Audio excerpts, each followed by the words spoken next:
2005년 6월 6일 이날은 현충일로 공휴일이었습니다. 20대 여성 A씨는 감기 기운이 있다며 병원에 들르기 위해 집을 나섭니다. 그리고 이것이 그녀의 마지막 모습이었습니다. 그런데 다음 날 주민들이 쓰레기를 무단 투기했던 장소에서 쌀 포대에 쌓여 노끈으로 칭칭 묶인 채 참혹한 모습으로 발견됩니다. 당시 발견 장소가 피해자의 집에서 겨우 2km 떨어진 장소여서 안타까움을 더했는데요. 부검 결과 A씨의 사인은 경부 압박 질식사. 발견 당시 얼굴은 검은색 비닐봉지로 쌓여 있었는데요. A씨의 몸에는 범인을 특정할 만한 그 어떠한 증거 하나 남아있지 않았습니다. 그런데 그로부터 6개월 뒤인 2005년 11월 A씨의 시신이 발견된 장소에서 약 1.8km 떨어진 골목에 또 한 명의 시신이 발견됩니다. 이번엔 야외용 돗자리와 김장용 비닐봉지에 겹겹이 쌓인 채 노끈과 전깃줄, 나일론끈으로 단단히 묶인 기이한 모습으로 놓여있는 시신이었습니다. 그녀가 실종된 날은 일요일이었지만 직장에 출근해야 했던 B씨, 결국 싸늘한 시신으로 돌아온 것입니다. 그런데 40대 주부 B씨의 사인 역시 경부 압박 질식사로요.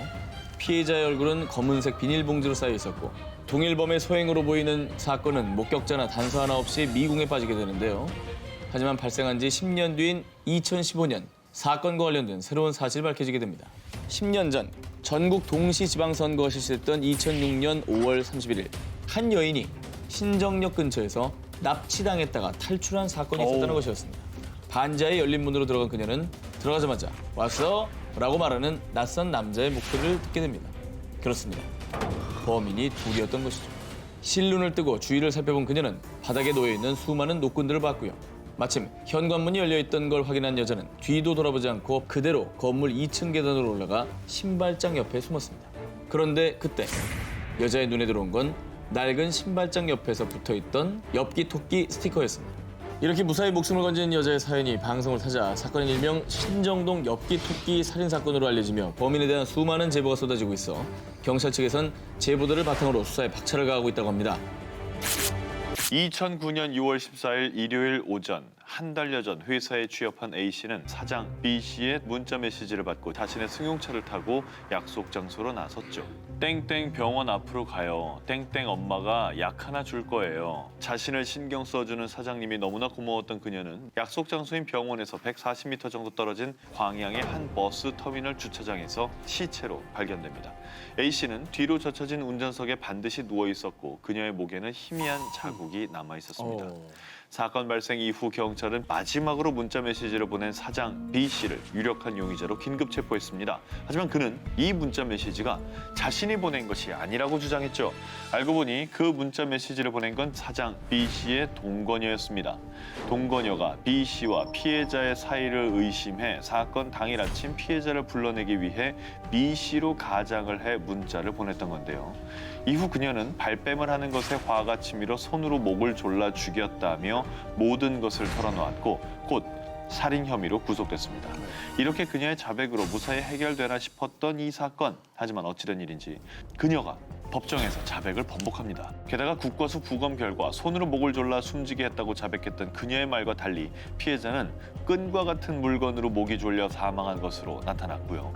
당시 그녀의 자백 외에는 사건과 관련된 별다른 증거가 없었기 때문에 결국 지난 2014년 대법원 공판에서 자백의 신빙성이 의심된다는 이유로 B씨의 동거녀에게 무죄 판결이 났습니다.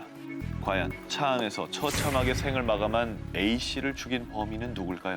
죽을 각오로 범인을 찾아내서 수갑 채우는 거, 그게 우리 일인 거야. 자, 여러분 지금부터 이 아이의 사진을 주목해 주시기 바랍니다.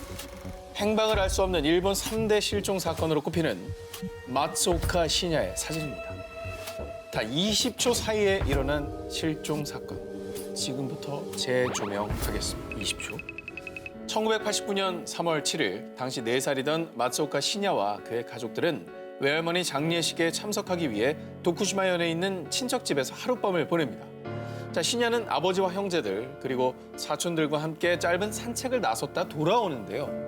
하지만 좀 더 산책하고 싶은 눈치에 시냐, 그러면 아빠가 동생을 엄마에게 맡기고 올게 라며 현관 기둥 앞에 시냐를 잠시 세워두었습니다. 자, 그리고 아빠가 다시 돌아오기까지 걸린 시간은 단 20초. 그런데 그 잠깐 사이에 시냐군이 이미 사라져버렸던 겁니다. 그 즉시 가족들은 집 뒤편의 야산과 동네 곳곳을 뒤졌지만 신야를 찾을 수 없자 납치라고 생각하고 경찰에 신고합니다. 결국 경찰부터 지역 주민들까지 약 100여 명의 사람들이 동원, 샅샅이 수색에 나섰지만 안타깝게도 성과가 없었습니다. 이게 뭐야? 자, 그로부터 6년 뒤인 1995년 일본 T 방송사에서 실종된 신야를 찾기 위해 생방송까지 진행하게 되는데요. 방송 종료 5분 전 한 통의 미스테리한 전화가 걸립니다. 나는 가와사키에 사는 하야시라고 합니다. 익명만 보장해 준다면 신야의 행방을 제보하겠습니다. 자, 그런데 진행자였던 와타나베 마리 아나운서가 결정적인 실수를 해버리고 마는 겁니다. 가와사키시에 사는 시상, 신야의 행방을 알고 계신다고요? 뭐 하는 거야? 네, 정말. 뭐 하는 거야? 네, 정말 한석준 아나운서 같은 모습이 아닐 수 없네요. 저는 중요한 건 절 실수하지 않아요. 이분은 잘 까먹어서 저런 짓을 안 해요. 자, 이에 당황한 제보자가 전화를 그냥 끊어버렸고요. 당연하지. 끝내 전화는 걸려오지 않았습니다. 자, 그리고 사건이 발생한 지 어느덧 지금 30년이 흘러갔습니다. 찰나의 시간 20초. 대체 어떤 일이 있었던 걸까요? 신야의 행방은 지금까지도 여전히 안타까운 미스터리로 남아 있습니다.